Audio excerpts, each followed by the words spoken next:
1, 2, 3.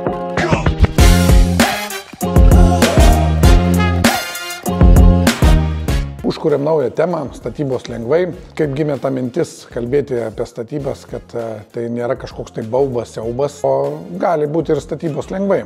Tai iš esmės gavau užklausą, buvau susitikęs su viena šeimyna, kuri įsigijo sklypą ir nori statytis namą. Ir jeigu žmogus nėra dirbantis statybų sektoriuje, statybų versle, nieko bendro giminaičių neturi, Facebook'o neskaito, tai jam kyla klausimų. Ir buvo užklausa pagrindinė, tai kokie tie turėtų būti žingsniai, statant savo svajonių namus, savo svajonių svajonę. Konsultacijos ta esmė buvo, kad mes pradiskutavom, aš paklausinėjau tam tikrus svarbus klausimus apie sklypą, tai yra pradedant nuo inžinerinių tinklų, kur yra vandentikis, kur yra kanalizacija, kur yra lietaus nuvedimas. Apžiūrėjom sklypo landšaftą, ar lyginant su kaimynais, labai aktuali tematika, nes jie kvartale, pavyzdžiui, pradeda statytis pirmieji. Tai jeigu jie pirmieji ir pas mus GAI tokia tradicija, kad kitas statydamas namą pasimatuoja, kuriam aukštį yra kaimyno namas ir 50 cm pakelia. Ir ką mes turime rezultatę? Pradėjo pirmą statyti, tai gaunasi jisai žemiausiam taške. O tai gali privesti ir negerų dalykų. Tai visas kaimynų lietus gali atbėgti į sklypą. Tai vienas iš niuansų. Kalbėta buvo elektros įvedimo tie visi klausimai. Mano rekomendacija būtų iš vis prieš įsigijant sklypą su kažkuo tai pasitarti su savo srities specialistu, nes mes visi suprantame krepšinį, futbolę, Dakare dabar lietuviai labai pradėjo gaudytis, bet papildomos dvi akis tikrai nepramaišys ir kažkieno nuomonę išgirsti. Bet šioje konkrečioje situacijoje tai žmonės jau buvo įsigiję sklypą, jau turi viskas nuosavybė, rodo registrų centrų išrašą, čia mūsų. Taip kalbėjus apie inžinerinius tinklus, buvo pasiūlymas atsinaujinti topo nuotrauką, tai yra vienas iš dokumentų, kuriuos geodezistas padaro. Kas yra ta topo nuotrauka, tai yra esamos situacijos būklė brėžinyje. Tai yra ten matysis aukščiai visi ir tas dokumentas turi tam tikrą galiojimo laiką ir jisai reikalingas pasirašant sutartį su projektuotojais, prašo to dokumento.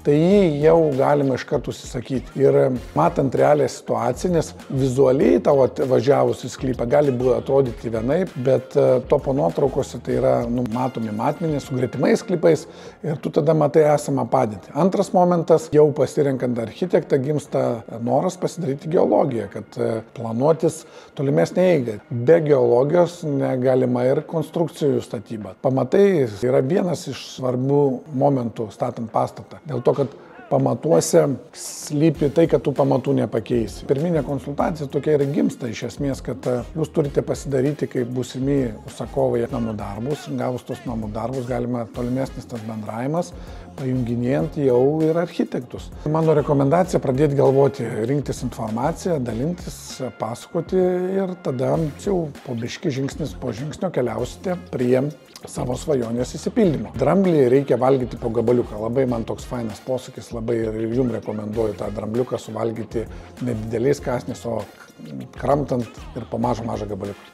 Tai dar grįžtų prie sklypo tematikos. Jeigu įsigijot sklypą, įsigijot, bet į ką atkreipti dėmesį prieš perkant sklypą. Atvykus į sklypo vietą, kaip ir perkant bet kurį daiktą, ne pats blogiausias dalykas susirinkti informaciją. Tai jeigu yra aplinkiniai kaimynai, galite pasišnekėti su kaimynais, bet vargu bau, ar jie sakys visą tiesą, jeigu kas nors blogai, visi mėgsta kalbėti tik tai apie gerus dalykus. Bet pakalbėjus su kaimynais, tikrai neblogą gali informaciją surinkti. Jeigu jūsų atvejis, kaip mano pavyzdys buvo, kad nėra ten tų kaimynų, yra tolumoje kažkur tais, tai atkreip dėmesį į sklypo esamą būklę. Ar nėra kažkokių tai balų, vandens telkinių ir elementariai pasivaikščius tai aplinkui pažiūrėti, kur tas nukeliaus lietaus vanduo. Tai pasivaikščius tu gali susidaryti vaizdą. Tai yra aukštis sklypo, komunikacijos pasidaryti aplinkui, ar yra pas kaimyną elektros dėžutė, ar yra vandentikis, kur nuotekos, statybos organizavimas, ar bus technikai, pro kur technika privažiuos,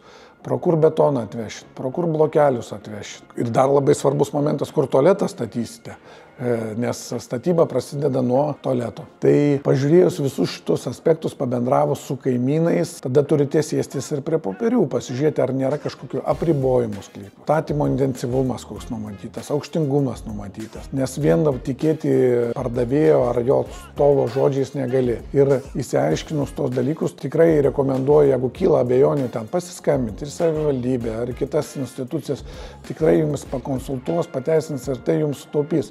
Jūs turite vadovautis principu, kad jūs perkat ne bulvių maišą ir jeigu šitos visus veiksmus padarėt ir nematot jokių rizikų, tai gali drąsiai pirkti ir judėti toliau. Šitas etapas bus uždarytas. Šitą santrauką mūsų epizodo pasidalinsime aprašyme, bet trumpai apibendrinant, prieš įsigijant sklypą turit apsilankyti, apžiūrėti, įsivertinti kai kuriuos specifinius niuansus, įsitikinti, ar dokumentuose jums pateiktuose užteks užstatymo intensyvumo, aukštingumo ir kitų dalykų. Paskui įsigijus sklypą pasidalinti tą notarinę naštą su pardavėju, aš rekomenduoju visuomet per pusę. Ir kada jau turite įsigijus sklypą, pradėti namų darbus, tai yra atnaujinti žemės dokumentus, susisakyti topo nuotrauką pas geodezistą, pradėti galvoti apie architektą, užsisakyti geologinius tyrimus pamatams ir tada palengva pereiti prie projektavimo stadijos.